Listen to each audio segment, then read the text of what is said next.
के शरीर, प्राण एवं बुद्धि की गुणवत्ता के अनुसार ही शिशु की उत्पत्ति होगी। शिशु माता पिता की कर्म श्रृंखला ही है।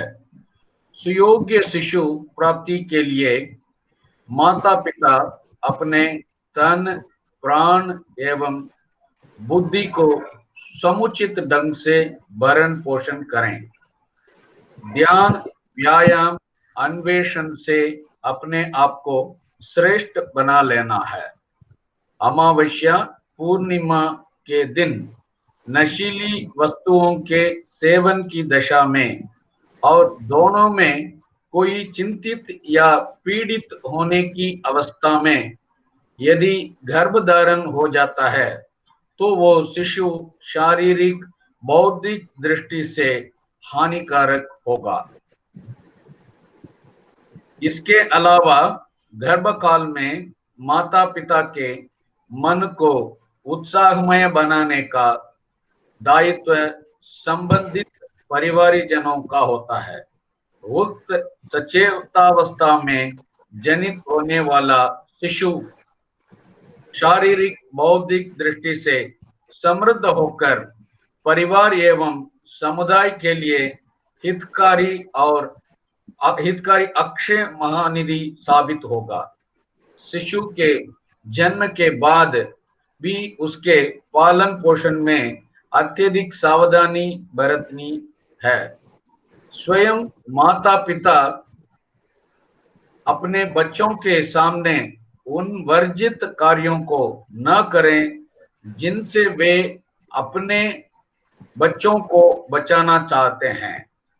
अंत में आजकल के वैज्ञानिक युग में बच्चों के लिए संपत्ति सुविधा प्रदान करने की कोई आवश्यकता नहीं पड़ती। उन्हें जीने योग्य उत्कृष्ट शिक्षा प्रदान करना ही पर्याप्त है, जो सदैव न मिटने वाली महान संपत्ति होगी। पूज्य महर्षि। धन्यवाद। जी समृद्ध, बहुत बहुत धन्यवाद कनक जी। अभी आज का भाषण या विचार जानने के पहले आज हमारे साथ हैं दिल्ली एनसीआर स्काई ट्रस्ट का प्रमुख परमेश्वरन जी। आप सब जानते हैं कि हम हिंदी सत्संग जूम ऐप द्वारा विश्व समुदाय सेवा संघ द्वारा हर शनिवार शाम को कर रहे थे। अभी ज्यादा मतलब पार्टिसिपेशन उसमें कम है और रीजनल लैंग्वेजेस में अभी नहीं हो पा रही है। इस चक्कर में हर एक सेंटर्स को अपने अपने साइड से करने के लिए बोल रहे हैं। उसी हिसाब से मलयालम, तेलुगु, कन्नडा और सब उनका जोन्स पे चल रही है। पर हिंदी के लिए ऐसा कोई अलग जोन कॉन्सेप्ट नहीं है। उस चक्कर में हम दिल्ली एनसीआर स्काई ट्रस्ट द्वारा इस सत्संग को जारी रखने में बहुत इच्छुक हैं। इसी अवसर पर अभी परमेश्वरन जी को हम आमंत्रित करते हैं कि वो अपना 2 शब्द बताएं। जी समृद्ध। Permission, sir, are you there? Yeah. Am I audible? Yeah, clear, sir. Thank you.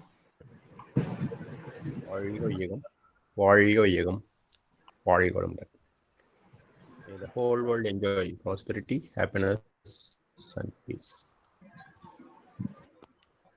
It is the dream of Swamiji that a center is established in Delhi.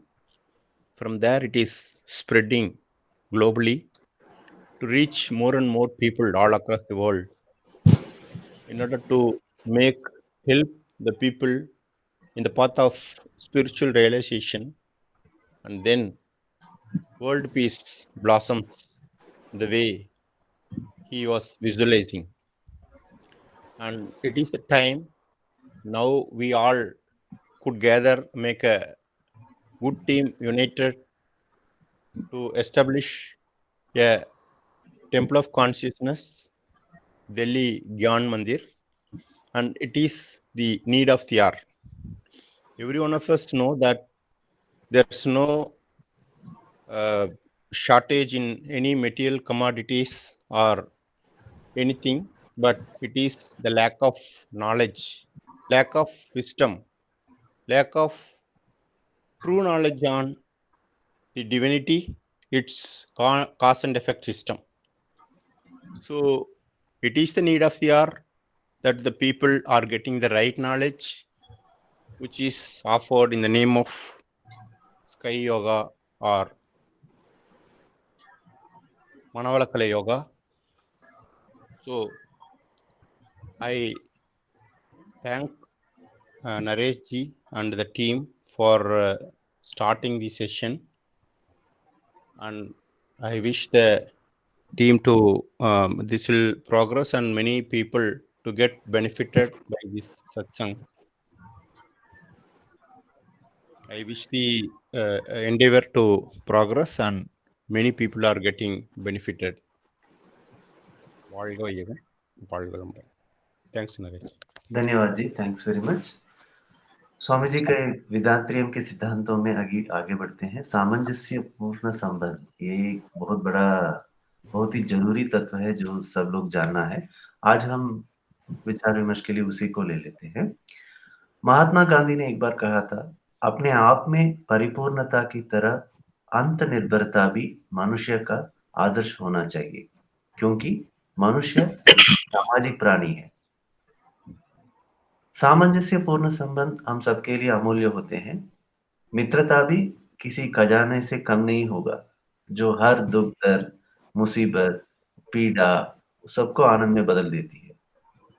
मित्रता ही हमारे संबंधों का आधार है। गुरु शिष्य, पति पत्नी, अध्यापक छात्र, मालिक कर्मचारी, खरीदार बेचने वाला व भाई बहन आदि संबंधों में परस्पर तालमेल का होना बहुत जरूरी है। ये सब तालमेल कहाँ से आएगा, कैसे बनेगा?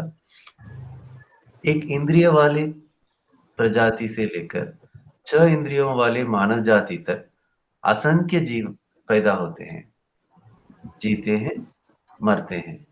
इनमें से कुछ स्वतंत्र रहते हैं और कुछ समूह में रहना पसंद करते हैं। उनके सूक्ष्म जीवन स्वतंत्र के रूप में रह सकते हैं।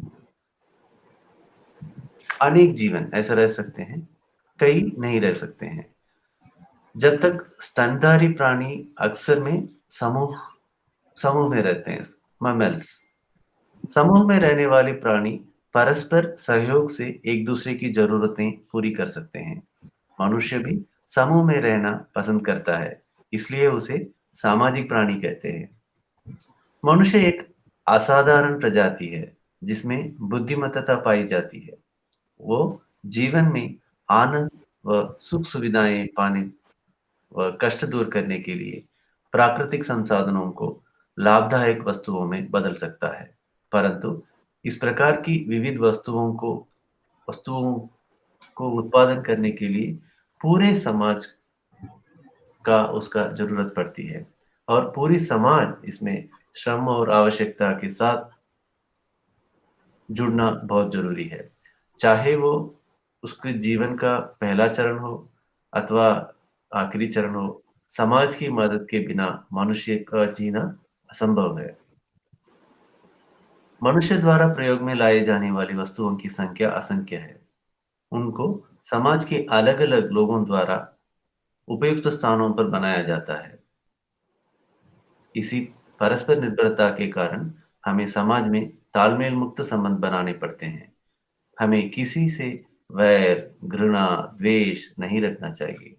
जिस तरह हम वित्तीय खाते बनाते समय लाभ, हानि व बचत का अनुमान करते हैं, उसी तरह अपने मित्रों व शत्रुओं का भी अनुमान करना चालू करें। तभी तो ही हम मानव संसाधनों का मूल्य समझ सकते हैं। हम सबको इस मानवीय संबंधों की आवश्यकता को समझते हुए इनका आदर करना चाहिए। उत्तम शारीरिक व मानसिक स्वास्थ्य के साथ साथ अच्छे संबंध भी हमारे लिए बहुत महत्वपूर्ण है। प्रत्येक व्यक्ति को ऐसे लयबद्ध संबंध बनाए रखने और विकसित करने की कला सीखनी चाहिए। योग का मतलब क्या है? ये कला सिखाना ही है। योग ऐसा नहीं कि सिर्फ शारीरिक व्यायाम हो, हम हाथ उठाएं, पैर उठाएं, ये करें, वो करें, बस वह नहीं है। योग जीवन जीने की कला है। हम कैसे लयबद्ध होते हैं, हमारा प्राण और शरीर के साथ, शरीर और मन के साथ, शरीर और समूह के साथ, हम और प्रपंच के साथ। ये लयबद्ध बनाने की कला है योग। सिर्फ एक दिन या 1 घंटा या आधे घंटे का ध्यान से योग खत्म नहीं होता। ये सब हमें उस योग को अच्छी तरह अपने जीवन में इस्तेमाल करने के लिए मदद करते हैं। सिर्फ ध्यान योग नहीं है, सिर्फ शारीरिक व्यायाम योग नहीं है, सिर्फ आत्मविश्लेषण योग नहीं है। योग जीवन जीने की शैली है। इसीलिए वेदात्रि महर्षि जी ने ये सरलीकृत कुंडली योग को सुंदर तरीके से बनाया कि हमें घर परिवार छोड़कर कहीं बाहर गांव में जाके या तपस्या करके या वन में बैठ के ये सब करने की कुछ जरूरत नहीं है। घर पर बैठे बैठे समाज में रहते रहते हर एक को साथ में समझकर हम अपना जीवन आगे बढ़ा सकते हैं। और वो सिखाने वाला ही योग है। जैसे माताजी पिताजी बच्चों से कैसे व्यवहार करना चाहिए, बच्चे अपने माताजी पिताजी से कैसे व्यवहार कर रखना चाहिए, भाई बहन से कैसे जानना चाहिए, क्या बात करना चाहिए, क्या बात नहीं करना चाहिए, समूह से कैसा व्यवहार होना चाहिए, ये सब सिखाने वाला ही सरलीकृत कुंडली योग है। अगर ये सब चीजें हमारे प्रक्षालय के पाठ्यक्रम में आ गया होता, तो आजकल के इतने योग सेंटर की कोई ज़रूरत ही नहीं पड़ती। वो नहीं है, इसीलिए उस खालिस्तान को भरने के लिए ही आज इतनी योग केंद्र खुले हुए हैं। और ये सब सभी योग केंद्र सही समाधान देते हैं। अगर उसका विचार करते हैं तो कई सारे नहीं दे पा रहे हैं, क्योंकि उनका मकसद अलग है कि किसी को सिर्फ शारीरिक शुद्धि चाहिए, किसी को सिर्फ मन की तनाव को कम करने की कोई मीडियम चाहिए, किसी को सिर्फ ये प्रपंच का रहस्य जानने के लिए चाहिए, ऐसा है। बट वेदात्री महर्षि खुद एक महान थे। अपने ही ध्यान के फलस्वरूप वो सभी चीजें समझे और उसी हिसाब से उन्होंने एक एक करके चालू किया था। और इसमें और भी खूब है कि जब तक वेदात्री महर्षि जी का खुद का सेल्फ रियलाइजेशन नहीं हुआ, तब तक उन्होंने एक शब्द भी लिखा नहीं और किसी को बोला ही नहीं। यही एक बड़ा अंतर है बाकी महानों में। क्या? क्योंकि जब शुरुआत करते हैं सब भक्ति मार्ग से करते हैं, तो भक्ति मार्ग में जब वो रहते हुए भगवान जी की पूजा पाठ वगैरह गीत लिखते हैं, उसके बारे में पढ़ाते हैं। फिर जब ज्ञान मार्ग में आगे आते हैं, तो भी उनके नाम से रचित हुई कविताएँ, किताबें वो लोगों को थोड़ा गलत अर्थ दिखाते हैं कि अरे ये भी भक्ति मार्ग ही थे, ऐसा करके। बट वेदात्री महर्षि ने जब तक पूरा समझा प्रपंच को और शुद्ध शून्य को और सभी तत्वों को समझने के बाद, हाँ, अब ये समय है कि इसके बाद मैं कैसे लोगों का दूंगा। फिर उन्होंने चालू किया था और एक-एक चीज़ चुन-चुन कर लिए थे कि ठीक है, पहले अगर किसी को मैं जाके अभी ब्रह्मांड के तत्व के बारे में, ब्रह्म ज्ञान के बारे में मुझे बोलना है, तो वो कैसे समझ पाएगा? क्योंकि उनके मन में वो समझने का काबिलियत है ही नहीं है। तो उसके लिए क्या करना है, पहले उनको अच्छी तरह ध्यान सिखाना चाहिए और आत्म-विश्लेषण करना चाहिए। क्यों? जब ध्यान करते हैं, तभी हम लोअर फ्रीक्वेंसी पर जाते हैं, तभी हम ये प्रपंच के सभी तत्वों को जानने के लिए तैयार होते हैं। सिर्फ ध्यान से होता है? नहीं। ध्यान से क्या है, मन की शक्ति बढ़ती है। पर अगर हम आत्म-विश्लेषण नहीं करते हैं, तो जितनी भी शक्ति बढ़ती है, उसको हम जाके व्यर्थ में खर्चा कर डाल देते हैं। तो आत्म-विश्लेषण हमें अगले चरण की ओर लेके जाती है, जिसमें हम ढूँढते हैं कि हाँ, ये ठीक है या ठीक नहीं है। हाँ, हमें ये इच्छा रखना चाहिए या नहीं रखना चाहिए। हाँ, हमें कभी भी क्रोध नहीं करना चाहिए। अगर क्रोध हुए हैं, तो किस स्थिति में हुए थे, उसका वजह क्या है? हमें अगर ऐसा ही परिस्थिति और एक बार हमारे जीवन में आए, तो हमें कैसा व्यवहार करना चाहिए? ये सब सवालों का जवाब हम खुद ढूँढ लेते हैं और हमें उसमें मजबूत हो जाते हैं। ताकि उसी परिस्थिति में जब हम वापस आते हैं तो हम क्रोध नहीं लेते हैं उसको, और किसी तरीके से ढंग से उसकी व्यवहार करते हैं। यही सरलीकृत कुंडलिनी योग का विशेष चीज है कि आपको हर चीजों में, हर व्यवहार में कैसे बदलाव ला सकते हैं। पर पर बहुत इसमें खास चीज ये है कि अच्छा चलो ध्यान और आत्मविश्लेषण के लिए ठीक है, तो मैं बैठूंगा तो ध्यान कर पाऊंगा? नहीं। जब तक आपका शरीर ठीक नहीं चलता है, आप ध्यान में बैठेंगे तो ध्यान भी नहीं कर पाएंगे। तो फिर उसके लिए क्या है? हाँ, उसके लिए है शारीरिक व्यायाम। शारीरिक व्यायाम में भी कई सारी कठिनाइयाँ थी, बहुत सारी मुश्किलें थी। क्यों? ये जो आज के ज़माने में भी हम जो जानते हैं योगासन, आसन के रूप में, ये सब आसन कुछ 2-3 हज़ार सालों के पहले हमारे पूर्वजों ने डिज़ाइन किया था। उस समय में क्या था, जीवन जीने का शैली ही अलग था। बहुत लोगों को भारी-भारी चीज़ें उठाना पड़ता था और बहुत लंबा दूर तक पैदल चलना पड़ता था। तो उस चक्कर में क्या होता था, बहुत लोगों को तकलीफ़ें ज़्यादा थी। पर आज की ज़माने में हम देखते हैं तो हम कितना दूर हर एक आदमी चलते हैं। मुश्किल से 2 किलोमीटर एक आदमी दिन में चलता है, तो बहुत बड़ी बात है। हम कोई भी भारी चीज़ उठाते हैं, कुछ नहीं उठाते। आज हमारा जीवन बहुत ही आसान तरीके से हम जी रहे हैं। तो इस समय में उस कठिन जीवन शैली के आधार पर जो शारीरिक व्यायाम हुए थे, वो ठीक होगा? ठीक नहीं होगा। इसीलिए महर्षि क्या किए थे, हर एक आसन को खुद कर के, हाँ, अभी ये शरीर में इस तरह का प्रभाव देता है, इसको रखना है, इसको नहीं रखना है और इसको कैसे बदलना है। इसमें खासियत ये है कि वेदात्री महर्षि जी खुद भी सिद्धा, आयुर्वेदा, होम्योपैथी, ये तीनों मेडिकल सिस्टम को सीख के वैद्य भूषण का वो स्नातक डिग्री भी पाए थे। तो इसलिए उनको शरीर के एक-एक अंग का, एक-एक प्रभाव का पता चला था। तो उसको हमारे लिए उन्होंने सब कस्टमाइज़ करके बहुत सरलीकृत तरीके से एक शारीरिक व्यायाम किया था, डिज़ाइन करके दिया। इसको करने के लिए कितना समय लगता है? सिर्फ़ 40 से 45 मिनट। और करने से क्या होता है, पूरा शरीर का आपका एक बहुत अच्छा प्रभाव मिलता है, लयबद्ध होता है। अगर आप शारीरिक व्यायाम करेंगे, उसके बाद ध्यान में बैठेंगे, तभी आप ध्यान कर सकते हैं, अच्छा-खासा आप ऊपर फ़ोकस कर सकते हैं। अगर आप शारीरिक व्यायाम के बिना ध्यान में बैठेंगे, तो बहुत ही कठिनाई होगी, बहुत ही मुश्किलें होगा, क्योंकि हम आँख बंद करके बैठेंगे, हमें वो काम करना है, हमें ये काम करना है, उसको वो जवाब देना है, कल इधर जाना है, उधर जाना है, ये आज ये हुआ था ऑफ़िस में, कल वो हुआ था परिवार में, ऐसे ही हमारा पूरा विचार भटकता रहेगा। तो उसको लयबद्ध करने की ज़रूरी है आपके शरीर का शारीरिक व्यायाम। जब शारीरिक व्यायाम करते हैं, तो शरीर ठीक होता है। फिर सवाल आता है, मैं क्यों शारीरिक व्यायाम करूँ? मेरा तो शरीर, अगर आप कोई 30 साल वाले को पूछते हैं, तो बोलते हैं, "मैं क्यों शारीरिक व्यायाम करूँ? मैं तो बहुत अच्छा हूँ, बहुत हेल्दी हूँ, मुझे कोई दवाई लेने की ज़रूरत ही नहीं है।"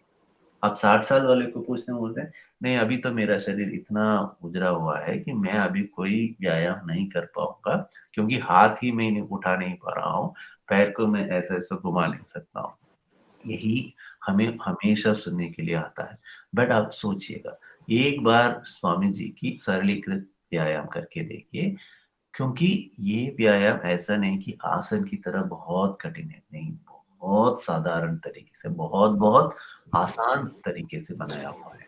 तो एक बार करेंगे तो हमारे शरीर में जितनी भी संचार हैं, रक्त संचार, ऊष्मा संचार, वायु संचार, सभी संचारों में कोई भी बाधा है, सब बाधा को धीरे-धीरे, धीरे-धीरे ठीक करेगा। हाँ, ऐसा भी सवाल आता है कि हाँ, मैंने 1 दिन कर लिया तो मेरा सब बीमारियाँ ठीक हो जाएगा। नहीं हो सकता, क्यों? इतने सालों से हम अपना शरीर को ऐसा मैनेज कर रहे हैं, 1 दिन में 1 दिन में शारीरिक व्यायाम करके हम सबको ठीक कर सकते हैं? नहीं कर सकते हैं। इसके लिए समय चाहिए। क्यों? क्योंकि अभी हम कितने साल भी जीवित हैं, वो सब ऐसे ही तो हमने शरीर को खराब करके रखा है ना। एक दिन की शारीरिक व्यायाम से थोड़ी ठीक होगा, नहीं, इसके लिए टाइम लगेगा, है ना। तो वैसा ही हमें रोज कर कर, बट हम एक दिन में फर्क समझ सकते हैं, एक दिन में अंतर समझ सकते हैं कि हाँ, शारीरिक व्यायाम करने से कैसा हमारा शरीर लगता है। आपको बहुत लघु तरीके से दिखेगा, अच्छा कुछ भारी नहीं है हमारा शरीर, ऐसा हवा में उड़ रहा है टाइप, क्योंकि पहली बार शारीरिक व्यायाम करते समय ऐसा ही महसूस होता है। तो कोई बात नहीं। तो जब आप इसकी फायदों को समझ लेते हैं, तो धीरे-धीरे करके आप इसको रोज अपने जीवन शैली में ला सकते हैं। उस चक्कर में शरीर में जितनी भी कठिनाई होंगी, सब दूर हो जाएँगे और आप उसको अच्छी तरह अपने फ़ायदेमंद करा सकते हैं। तो जब शारीरिक व्यायाम पहली चीज़ है, उसके बाद ही आपको मन का काबू में रखने के लिए ध्यान और आत्म-विश्लेषण अच्छी तरह काबू में आ सकता है। उसके बाद ही हम प्रपंच तत्व को, ब्रह्म ज्ञान को हमारी तत्व बना सकते हैं। उसके पहले ब्रह्म ज्ञान पढ़ सकते हैं, सुन सकते हैं, वो क्लासेस अटेंड कर सकते हैं, सर्टिफ़िकेट भी ले सकते हैं। बट वो ब्रह्म ज्ञान तत्व को अपना समझने के लिए, अपना बनाने के लिए हमें वो जो प्रयाण करना होगा, वो जो लंबा ट्रैवल करना होगा, वो बहुत ही आसान है, अगर आप इस योग को अपना जीवन बना लेंगे तो, अपने जीवन की शैली बना लेंगे तो। इसी ये इसीलिए तो हमें हर एक चीज़, मतलब एक-एक चीज़ जो स्वामी जी ने चुन के दिए हैं, वो हर एक चीज़ का महत्व है, उसी हिसाब से हमें उसको उपयोग करना चाहिए। और सेम उसी तरह स्वामी जी का और एक बहुत बड़ा देन है कायकल्प योग। कायकल्प योग पूरे पुराने ज़माने में अ, कुछ समूह में बहुत ही प्रचलित था। फिर उसके बारे में कई कविताएँ भी लिखी गई थी, बट बीच में वो कहीं से हट गया था, इसलिए कायाकल्प योग सीखने वाले, सिखाने वाले ढंग से कोई नहीं थे और समझने वाले भी कोई नहीं थे। वेदात्री महर्षि ने उसको इतना सरलीकृत करके सबको हमें दे दिया। कायाकल्प का मतलब क्या है? क्या काया मतलब हमारा शरीर, कल्प मतलब मजबूत रखना। हमारे शरीर को मजबूत रखने की कला है कायकल्प योग। इसको करने के लिए कितना समय लगता है? सिर्फ सुबह 3 मिनट, शाम को 3 मिनट और बाद में आप समय जैसे भोजन करते समय ऐसा सब गिनेंगे तो भी आपको 15 मिनट से ज़्यादा दिन में देने की ज़रूरत ही नहीं है। सुबह 5 मिनट भी हम हमारे शरीर के लिए समय नहीं कर व्यर्थ कर सकते हैं, तो क्या जीवन जी रहे हैं हम लोग, है ना? जब ऐसे सब सवालों का जवाब हमें मिलते ही हमें योग का महत्व समझ में आ जाता है। इसीलिए ये सरलीकृत कुंडलिनी योग आज विश्व समुदाय के लिए एक बहुत बड़ा देन है। जो पुराने ग्रंथों में जो भी रहस्य लिखे गए, वो सब रहस्य को हमें आसानी से समझने की कला को समझने के सूक्ष्म को वेदात्री महर्षि सिखाते हैं और उसका नाम नहीं देते हैं, सिर्फ योग के रूप में सब सम्मिलित है। तो आप चालू करके देखेंगे तो हम उसका महत्व को समझ सकते हैं और अपने जीवन में इसका लाभ उठा सकते हैं। ऐसे कई सारे उदाहरण हैं जो हमारे खुद के जीवन में मैंने भी महसूस किया है, कई सारे जो दिल्ली सेंटर में आते हैं सदस्य लोग, वो लोग भी महसूस किया है। इसलिए हम सिर्फ़ इतना ही चाहते हैं कि जो हमें फ़ायदा मिला, वो सबको मिले। वेदांत और ये स्काई सिस्टम का भी खूबियत यही है कि ये नहीं है कि जो भी इधर स्काई सेंटर में वॉलंटियर्स हैं, वो सब नहीं, ये this is like a money making opportunity, हाँ, this is like bonsai type कि हाँ, मैं 10 लोगों को शामिल कर रहा हूँ तो मुझे कमीशन मिलेगा, वैसा कुछ नहीं है। इधर जितना भी वॉलंटियर्स हैं, सब खुद ये करके फ़ायदा उठाया है और उस फ़ायदे की वजह से जब स्वामी जी की तत्व पढ़ते हैं तो समझ में आता है कि हाँ, गुरु के लिए मुझे क्या दक्षिणा देना है। गुरु नहीं माँगते हैं कुछ दक्षिणा कि मुझे पैसा दे दो, मुझे ये दो, वो दो। वो तो सिर्फ़ बोलते हैं कि तुम्हें अच्छा लगा कि इस करने से तुम्हें ये फ़ायदा मिला, तो तुम सबको सिखाओ, वही एक मेरे लिए गुरु दक्षिणा है, बस। तो इसमें जो भी लोग अभी इन्वॉल्व्ड हैं, सब इसी मकसद से हैं कि हमें फ़ायदा मिला था, पूरे समूह को फ़ायदा मिले, यही हमारी गुरु दक्षिणा है, यही हम समूह के लिए, विश्व के लिए हमारा कर्तव्य है। उसी मकसद पे काम कर रहे हैं। इसीलिए तो जब ये सबको देखते समय भी गुरु को जो देखते हैं वैसा ही महसूस आता है किसी भी वेदात्रियन को। तो ये वेदात्री महर्षि जी की इस उच्च कला को हम सब रोज अपने करके हर एक चीज को, कोई भी चीज को हम इग्नोर नहीं करें कि हाँ एक्सरसाइज आज नहीं करते हैं चलो छोड़ दो, ध्यान आज नहीं करते हैं छोड़ दो, क्योंकि यही आधा घंटा आप जो ध्यान के लिए देते हैं, 1 घंटा अपने शारीरिक व्यायाम के लिए देते हैं, यही 1-1.5 घंटा आपको अपने लिए बिताते हैं, बाकी सब आप दूसरों के लिए बिताते हैं। क्यों? परिवार में वो काम ये काम, या सर जो हमें काम देते हैं उन एम्प्लॉयर के लिए वो काम ये काम। क्यों? क्योंकि परिवार को मैनेज करने के लिए मुझे काम करना पड़ रहा है, ये सब चीजें। बट आप देखिए अपना शरीर बहुमूल्य है, हर एक अंग आपको, आप अगर आप वैल्यू करने जाते हैं तो कोई मूल्य नहीं कर पाएंगे। एक हार्ट के लिए आपको 4 लाख, आज बाईपास, बाईपास में क्या होता है, सिर्फ एक ट्यूब लगाते हैं बस, राइट, कि ताकि उसमें अच्छी तरह से रक्त संचार रहे, रक्त संचार ना रहे, सिर्फ एक ट्यूब लगाने के लिए 4 लाख रुपए हमें खर्चा करना होता है, राइट। ऐसा हर एक अंग को देखें, आंख का कोई ट्रांसप्लांट करना है तो कितना खर्चा होगा, नाक का करना है तो क्या होगा, शरीर में, पेट में, ऐसे हर एक चीज का हम मूल्य लगाना चाहते हैं। तो हमारा शरीर करोड़ों रुपयों का भी महत्व से बहुत ज्यादा है। तो इस शरीर को, इस जीव को, इस मन को हमेशा व्यर्थ कैसे करने देंगे, हमें समझना जरूरी है। उसको हम अपने जीवन में सरलीकृत कुंडलियों का अपनी जीवन शैली बनाकर हम भी अच्छे रहें और पूरा दुनिया को भी अच्छा कराएं, यही मेरा विनती है। इसके साथ ही मैं आज के सुविचार को, दिव्य चिंतन को अभी इधर समाप्त करते हैं। ये आज हमारा पहला सदन था, तो कई लोग शामिल नहीं हो पाए। हम सबको बताएंगे, क्योंकि महर्षि जैसे बोल रहे थे हमें पूरा विश्व में लेके जाना है, तो पूरी भारत में लेके जाना भी जरूरी है। तो उसके लिए हिंदी में क्लासेस रखना भी बहुत बहुत जरूरी है। हमें इस लक्ष्य को पाने के लिए आप सबकी सहायता चाहिए। तो जो भी आज आए हैं उन सबको दिल्ली एनसीआर स्काई ट्रस्ट द्वारा धन्यवाद देते हैं। कृपया हर एक हफ्ता आइए, अपने दोस्तों को और जो भी हिंदी जानते हैं उन सबको इसमें ज्वाइन करने के लिए प्रोत्साहित कीजिएगा। आपकी एनकरेजमेंट ही हमें इसको आगे ले सकता है। इस विचार के साथ मैं इसका अभी समाप्त करता हूँ। अभी कोई भी अपना विचार प्रकट करना चाहते हैं तो कृपया आप अनम्यूट बटन दबा के अपना विचार दे सकते हैं, या रेस हैंड बटन भी दबा सकते हैं, ताकि हम क्लैश ना करके एक एक करके आगे बढ़ सकते हैं। जिए संसार, जिए संसार, जिए समृद्ध, दिव्य शक्ति और गुरु की कृपा हमारे साथ हमेशा रहे। जिए संसार, जिए संसार, जिए समृद्ध। कंगन जी, आप अनम्यूट करके बात कर सकते हैं। जिए समृद्ध। सबको नमस्कार। इस दिव्य सत्संग के गठन के लिए नरेश जी को हम हार्दिक धन्यवाद ज्ञापित करते हैं। शुरुआत में गिने गिने लोग ही हैं, वैसे 10 के भीतर ही हैं, फिर भी जो है ये प्रयास जो है सब प्रयास है, स्तुत के प्रयास है।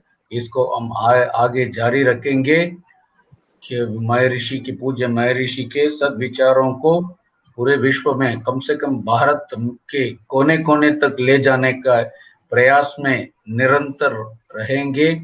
इस आशा के साथ नरेश जी ने जो कार्य किया, श्री गणेश किया था, उसके लिए हम पुनः सराहना व्यक्त करते हुए इस सत्संग को सक्रिय रूप से आगे बढ़ाने का जिम्मेदारी, दायित्व अपने ऊपर ले लेंगे। हम नरेश जी के हर कार्य में पूर्ण रूप से सहायता प्रदान करेंगे, कंधे से कंधे मिलकर इस सत्संग को सबल बनाएंगे। इस आशा के साथ नरेश जी को पुनः धन्यवाद देते हैं एक सुंदर गठन के लिए। धन्यवाद। जिए संसार, जिए संसार, जिए समृद्ध। जी समृद्ध करण जी, बहुत बहुत धन्यवाद। ये हम सबका एक ही मकसद है, विश्व समुदाय सेवा संघ और सरलीकृत कुंडलियों को आगे लेके जाना। इसमें सबकी मदद चाहिए। सब बहुत बहुत धन्यवाद। आप चेन्नई में रहते हुए भी इतना सब बाकी लोगों को जस्ट एक बार इंट्रोड्यूस करने के लिए बताना। कन्नन जी सरलीकृत कुंडलियों को हिंदी में लाने के लिए बहुत मेहनत किया है। उन्होंने स्मार्ट गाइड को अभी जो भी हम हिंदी में वर्जन है उसका अनुवाद उन्हीं ने किया है। इसके अलावा अभी बहुत सारी स्वामी जी की कविताओं को और हमारा जो रोज के जो नोबल थॉट्स हैं வாழ்க்கை மலர்கள் उसको भी हिंदी में रूपांतर करने की अभी कोशिश में लगे हैं। अब सब आगे बढ़ते हैं, जरूर सबकी सहायता चाहिए। जी सब आमुदा जी, तारा मैम, अगर आप लोग कुछ बोलना चाहते हैं तो प्लीज आप अनम्यूट करके बोल सकते हैं। सरवणन सर, धनलक्ष्मी मैम, स्वागत है बोस सर। आई थिंक पहली बार हम आई थिंक इस सदन में आपको देख रहे हैं। You want to say something sir? Sir, good morning, sir. Actually, my friend has forwarded this link. I'm Okay. very happy to attend this type of divine program. Okay. Actually, I have to undergo some courses. Today, actually, I joined. I am not aware of all the procedure. But anyhow, it is a very nice talk from you. Thank you so much. Thank you, Guruji. In future also, I'll like to join this type of program or this type some courses like that. Sure, sir. We will approach you. Who has shared you this contact details, sir? Arbugam Sab, actually, this C. Arbugam, he's from DTT. Actually, he's our faculty and is my colleague. And he's inspired me so much. And he has forwarded so many times. I could not able to join some courses. Okay. ठीक है sir, बहुत बहुत धन्यवाद आज आप आए हैं। तो मैं वो आर्मुगम साहब से ही फिर आपको कांटेक्ट डिटेल्स लेते हैं, फिर हम आपसे संबंध रखेंगे। हाँ, thank you sir, thank you sir. जी सर, जी संग सर, जी सर।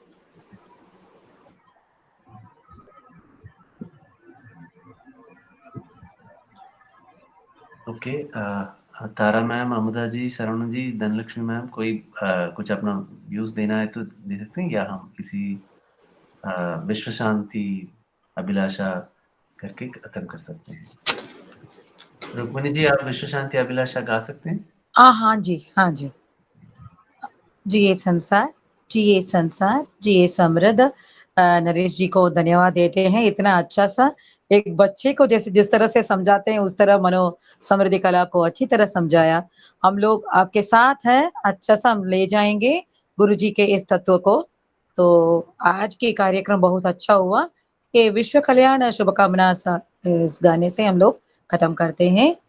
भव भर यथावत पर्याप्त वर्षा उपलब्ध हो, कृषक महाजन सहर्ष धान्य वृद्धि करे, बहुउद्यम परिश्रमी सुसंपन्न हो, इंगित ज्ञान जन्य बृहत ज्ञान संस्कृति वर्धक हो, कलह कपट ईर्ष्या वैर पार सुशासन हो, निरक्षरता निर्धनता कलंक सब मिट जाए, कल्याणकारी सत्व ज्ञान दीप प्रज्वलित हो, कर्तव्य हमारी नैतिक जीवनोन्मुख श्रेष्ठ हो, कर्तव्य हमारी नैतिक